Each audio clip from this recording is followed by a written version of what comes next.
এইটো ভূপেন বৰা ডাঙৰীয়াই বৰ অবান্তৰ আৰু অবাস্তৱ কথা কিছুমান কয়। চাওক, ইয়াৰ আগতে 5খন ৰাজ্যৰ ইলেকশ্যনৰ কথা তেওঁ কি ধৰণে কৈছিলে, অমুক হ'ব অমুক হ'ব তমুক কৰিব, এই বিভিন্ন ধৰণৰ কথা কৈ আছে। আজি তেওঁ যে এই কথাটো তেওঁ তথাপি এষাৰ কথা ক'ব নোৱাৰিলে যে আমি জিকিব পাৰে। আৰু মই আজি আপোনালোকক তেখেতৰ এই কথাটো কাউণ্টাৰ দি পেলাই মই কৈছোঁ যে ডিব্ৰুগড়ত আমাৰ এতিয়া আজিৰ ডেটলৈকে আমি কনফিডেণ্ট আছোঁ, আমি 4.5 লাখ 5 লাখ ভোটত সৰ্বানন্দ সোণোৱাল ডাঙৰীয়া জিকিব।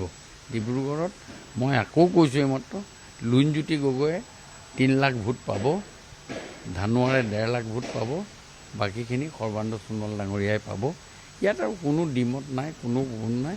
9টাত 30,000মান ভোট যাব, বাকীখিনি সৰ্বানন্দ সোণোৱাল ডাঙৰীয়াই পাব। 11+, প্ৰথমে আমাৰ আছিলে 11+, আজিও 11+ আছে। আমাৰ 12খন ছিটত আমাৰ যদি হোৱাৰ চান্স আছে, আমি 13খনলৈ আমি ট্ৰাই কৰিছিলোঁ, কিন্তু 11+ আজিৰ ডেটত আমাৰ এতিয়াও আছে। ভূপেন বৰা ডাঙৰীয়া একো প্ৰাসংগিকতা নাই।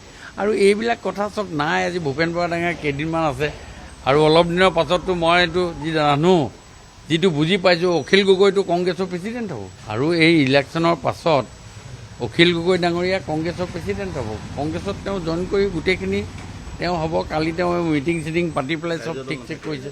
ৰাইজৰ দলত কালি যিখন মিটিং পাতিছে, তাতে তেওঁ ভিতৰুৱাকৈ গোটেই কথাখিনি তেওঁ বুজাই পৰাই দিছে যে চাহ, এতিয়া আমি যদি আৰু আশা পূৰণ হ'বলগীয়া হয়, তেতিয়াহ'লে কংগ্ৰেছৰ লগত আমি মিতালি কৰিব লাগিব। এবাৰ যিটো ইলেকশ্যন হ'ল, আপোনালোকে এটা কথা মন কৰক, যিটো ইলেকশ্যন হ'ল, ইলেকশ্যনত যিটো কেম্পেইন, যিটো কাম কৰিব লাগিছিলে ভূপেন বৰাই যিটো কাম কৰিব লাগিছিলে, সেই কামটো কৰিলে মূৰৰ ঘাম মাটিত পেলাই সেইটো কাম কৰিলে Akhil Gogoi in the name of Congress. Akhil গগৈয়ে নোযোৱালৈকে মিটিং আৰম্ভ নকৰে, কংগ্ৰেছ সভাপতি বহি থাকে তাত।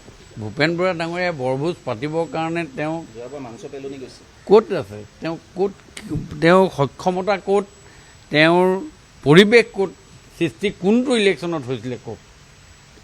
যদি তেওঁ তেনেকৈ মাংস টাংস কিনি থৈছিলোঁ, ফটকা চটকা যদি কিনি থৈছিলোঁ, সেইবোৰ পিছত পেলাই দিবলগীয়া এটা অৱস্থা হৈছিলে আৰু হৈছে। আজি লাষ্ট ধাৰাবাহিক তেওঁ সভাপতি হোৱাৰ পাছৰ পৰা আপোনালোকে নিজে এবাৰ ভাবকচোন বাৰু, ইয়াতে বহি থাকে তেতিয়া এবাৰ চিন্তা কৰিব, এটা ইলেকশ্যনত এখন ছিটত তেওঁ জিকা নাই তেওঁ দিনত। তাৰমানে তেওঁক মই আজি ক'ব খুজিছোঁ যে নিজিকা সভাপতি বুলি যদি ৰেকৰ্ড কৰিব খোজে, এইজনে হ'ল সভাপতি। আৰু তেওঁ আজি এইবিলাক যিবিলাক কথা কৈছে, এইবিলাক কথা নাই। এইবিলাক শেষ হ'ব তেওঁৰ দিন আজি 4 তাৰিখৰ পাছত। তেওঁ কংগ্ৰেছৰ পৰা ৰিজাইন দিব লাগিব বা কংগ্ৰেছৰ পৰা তেওঁক আঁতৰাব। আৰু কংগ্ৰেছত মই যি দেখি বুজি গম পাইছোঁ যে অখিল গগৈ কংগ্ৰেছত জইন কৰি কংগ্ৰেছৰ সভাপতিৰ দায়িত্ব গ্ৰহণ কৰিব।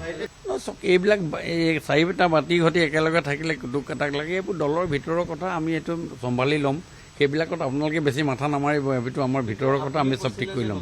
কংগ্ৰেছৰ ইমান ডাঙৰ ডাঙৰ সংঘাত, সেইবোৰ আপোনালোকে নেদেখে, কিন্তু এতিয়া আমাৰ এই এখন চিঠি দিছে, এইবিলাক ইমান ডাঙৰ 42 লাখ কৰ্মকৰ্তাৰ মাজত কেতিয়াবা এনেকুৱা ধৰণৰ 2-এটা কথা আছে। কিন্তু আপুনি ইয়াৰ পাছৰ যিখিনি পৰ্যায়ত, এইটো প্ৰথম পৰ্যায় আছে, দ্বিতীয় পৰ্যায়ত যদি ইয়াতকৈ ডাঙৰ সাংঘাতিক ঘটনা হয়, বোলে নহয় আমি ইমান কেইজন মানুহে 10জন মানুহে ৰিজাইন দিলোঁ, তেতিয়া আপোনালোকে মোক সুধিব, তাৰ উত্তৰটো মই আপোনালোকক সুন্দৰভাৱে দিম।